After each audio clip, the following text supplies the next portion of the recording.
గత కొంతకాలంగా మనకు ఈ సెక్షువల్లీ ట్రాన్స్మిటెడ్ డిసీజెస్ అనేవి చాలా గణనీయంగా పెరిగాయి. సో దీనికి ముఖ్యమైన కారణం ఒక్కొక్క పర్సన్ కి మల్టిపుల్ పార్ట్నర్స్ ఉండడం అండ్ ప్రొటెక్షన్ లేకుండా వాళ్ళు సెక్స్ లో పాల్గొనడం. సో దీని ద్వారా చాలా వరకు ఈ ఎస్టీడీ కేసెస్ అనేది పెరిగాయి.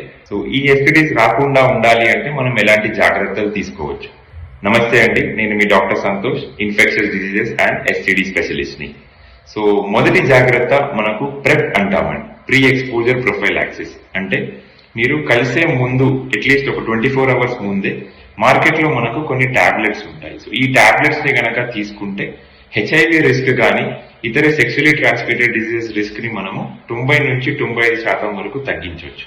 రెండోది డెఫినెట్లీ సేఫ్ సెక్షువల్ ప్రాక్టీసెస్. అంటే ఆల్వేస్ యూజ్ ప్రొటెక్షన్. ఈ హెచ్ఐవి కానీ సిఫిలిస్ కానీ గొనోరియా కానీ ఇలాంటి రిస్క్ ని మనం గణనీయంగా తగ్గించుకోవచ్చు. ఈ రెండు జాగ్రత్తలు గనక మీరు పాటిస్తే మీకు ఎస్టీడీ రిస్క్ అనేది గణనీయంగా తగ్గుతుంది. Thank you.